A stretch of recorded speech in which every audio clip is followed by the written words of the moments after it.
I'll tell you a very quick story. When I was 19, I think I had a sales job, and I had to drive down to a sales meeting to try and sell some advertising. I had a really old, shitty car. Pull up next to me at the lights. Tuesday morning, 10 o'clock, music blasting. Drop top Aston Martin with a Swedish number plate. Some dude about 30 with a hot blonde next to him. And I remember looking at him thinking, who the fuck's this guy? Like, here I am with my broken car. I can't afford to fix my car. This guy is from fucking Sweden, and he's just driven to England, and he's got music pumping, and he's on his way to have lunch. I want to be like that guy. And I think this every single time. I live in Romania now. Now I drive around Romania in my fucking Lamborghini or my Aston Martin. And I always have a girl with me, and people look at me, and people are giving me the exact same look I gave that guy. I'm standing at the bus stop about to go to work, and this guy's got a $250,000 car and a hot bitch on his way to have lunch with music blaring. And the reason I managed to go full circle is those small events in my life, seeing someone else with more success than me, ingrained in my brain. And to a lot of people, it doesn't ingrain in their brain. I was walking to school. If I was walking to college with my friends, I used to have to walk. I went to a college on the other side of town, so I had to walk 4.6, I think it was. And one day a Ferrari burnt past us. And I remember saying to the group, I was only 18, I said, doesn't it annoy you that this guy has a 300,000 pound car and we'll probably never have one? And they're like, oh, yeah, it's only a car. I'm like, no, you don't understand. There's something happening where people are living lives that other people don't get to live. There's something happening. There's something going on. I want to have a 300,000 pound car. I want it. And no one else wanted it. Ferrari driving past me bothered me. And it bothered me to my core, to the point where I decided I would do anything it takes to have one. This is the reason I have 6 or 7 supercars and other people don't. You need to understand that in this world, there's a whole bunch of people doing amazing shit that you are not doing. And that needs to piss you off. Because if it pisses you off, you become motivated all of a sudden. I was the only one who was pissed off when that Aston Martin was next to me and I had my sales job. I was the only one who was pissed off when I saw that Ferrari drive past. Other people were not annoyed by it. And they're not annoyed by it. They're not driven to beat it. It's perfectly fine for you to look around at your life, look at the house you live in, look at the car you drive, and get pissed off and go, you know what, I want a fucking nicer house, and I want a faster car. There's nothing wrong if you take that anger and you direct it in the correct direction. Right now you're watching it and you look around you and you don't own the home you're in, get pissed off. If there ain't a Ferrari on your drive, get pissed off. You need to sit there and realize, I have a few years of consciousness, and even less than that, I have a few short years as a young man, because age will damage you. I mean, if you're a millionaire when you're 60, it's not nearly as good as being a millionaire at my age. I became a millionaire at 28. You need to realize you've got a few short years as a young man, you're fucking wasting them. Get angry. Forced, directed anger is an extremely powerful force. When I was broke, I couldn't sleep. I wanted money like I needed air. I'm not gonna live broke. Get rich or die trying. I understand that completely. I couldn't tolerate it, and I was so uncomfortable that it gave me the motivation I needed to escape. It's very easy to get exactly what you want if you try. What you have is people who try 60%. They try one day, then they miss a day. And then they say, I tried my best, but I still failed. I have always tried my best, which is why I have everything I've ever tried to get. I don't have the things I didn't try to get. If I see a man and he's like, oh, I don't want to work, I don't want to try, I just drink. Well, then I don't like you because you're an idiot. The competition is absolutely and utterly fierce. Understanding that you're a man with a small pistol up against a mighty army. If you want to add a little bit of laziness on top, you're You work 8 hours a day? You work 8? If I'm awake, I'm working. I don't relax. I don't rest. I don't chill. None. That is all I do. And you are at home competing against me, and you want to watch a movie tonight. All I'm trying to say is that the world, especially the masculine world, is one large, endless competition. If you want to win a game, you need to at least play it. You can pretend there's no competition, but then you're not going to win. If you wake up and realize that the car you want, other men want, the house you want, other men want, the job you want, other men want, now I know the competition, let me go try and win. If someone were to say to me, Andrew, how do I get rich? I'd say, well, then you have to understand that all the money you're trying to make, other people are trying to make. So you need to be faster, you need to be more competitive, you need to try harder, you need to wake up earlier, you need to dedicate yourself. And if they say to me, I don't want to do that, I'm going to say, okay, then you're a loser, go lose, here's the next man who wants to win. And then when he wins, people are going to ask him how he did it. And I'm going to say, because he played the game. You can be below average IQ and still get very rich. It's step by step. Do this, and don't be lazy. So stupid's not the problem. So we have people who are lazy, very few are stupid. But the majority, the main reason most people are broke is because they are arrogant.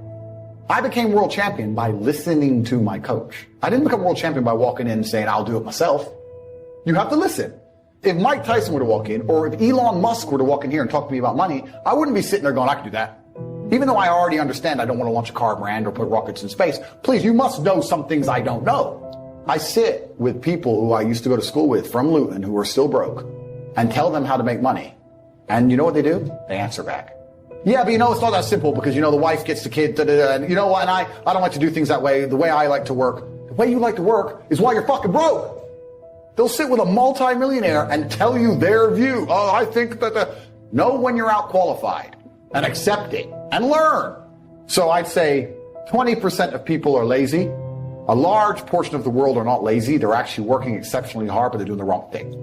So say 25%, 5% is 30%. But 70% of people are brutally arrogant, and this is why they are poor. Absolutely nobody gives a fuck about you as much as you're going to have to give a fuck about.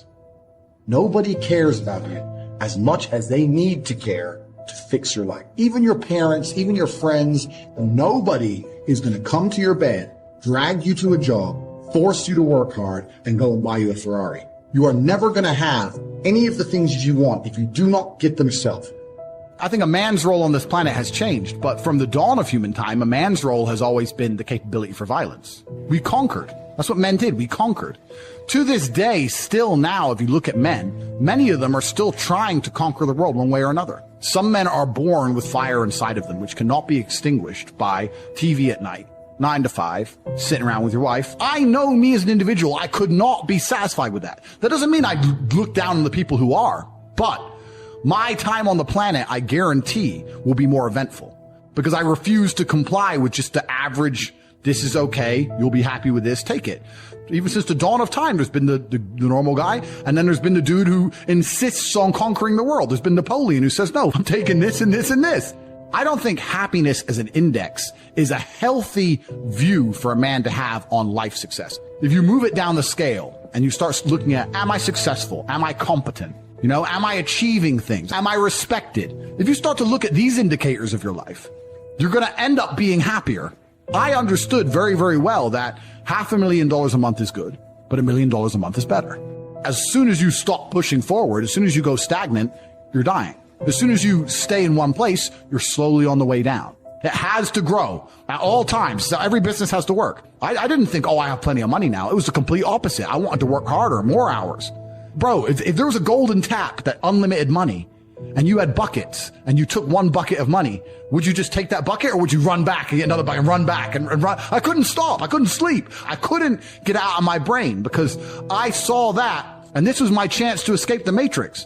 So now when people say, Andrew, why do you have 17 supercars? But because it was a car. These cars used to piss me off. So now I have to have them all. I'm trying to conquer the earth, my friend. So I've never been satisfied. To this day, I'm making more money now than I was making in my cam days. I'm still not happy. But I don't judge my life on happiness. I look at all the other human metrics and say, where am I failing? Am I in good shape? Yeah. Am I rich? Yeah. Do I do whatever I want? Am I free? Then life's fine.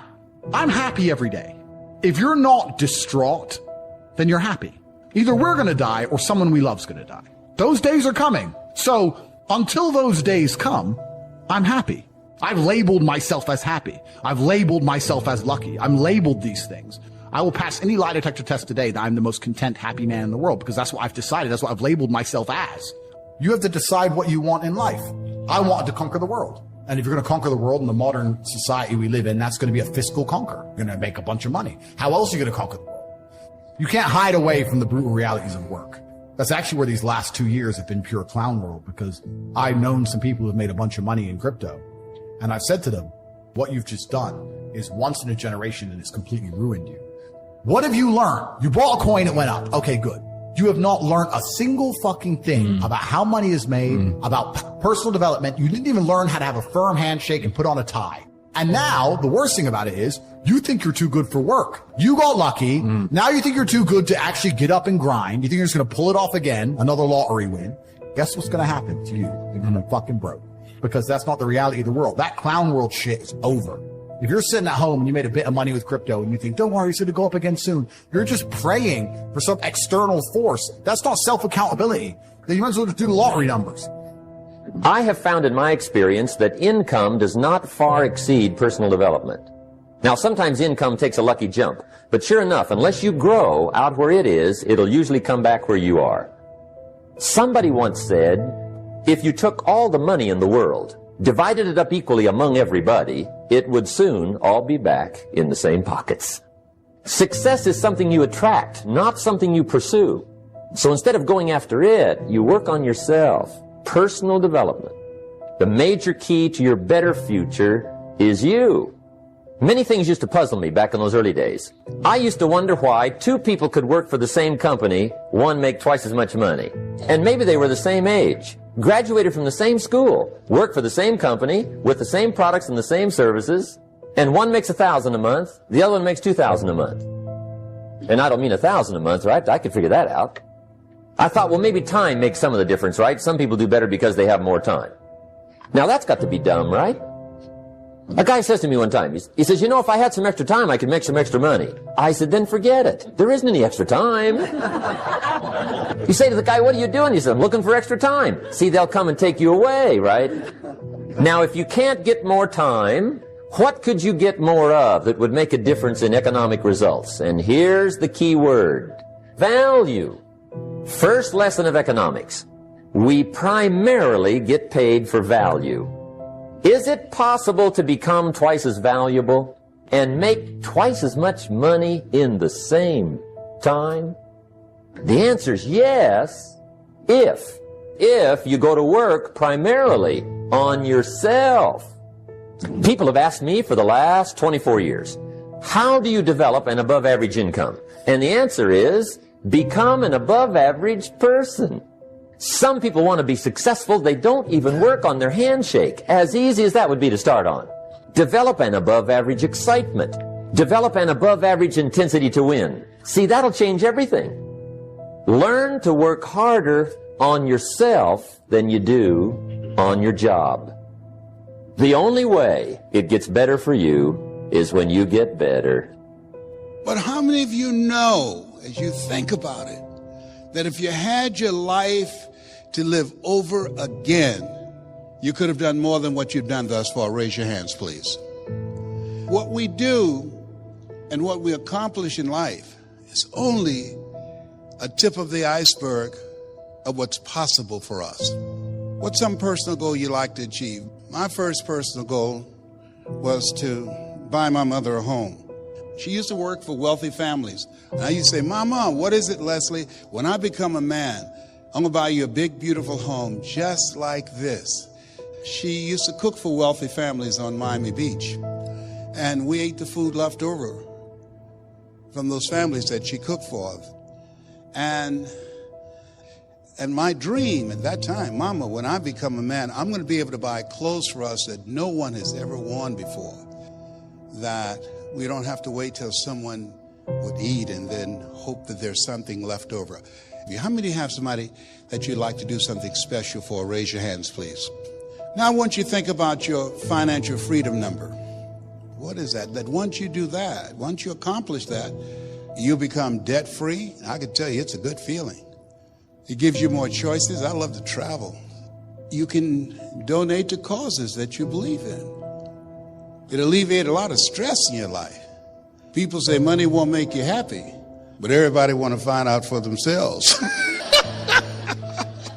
And let me tell you something, fellas, even if you're as homely as I am, you got some money, women will find something cute on you. He's got to walk like Denzel Washington.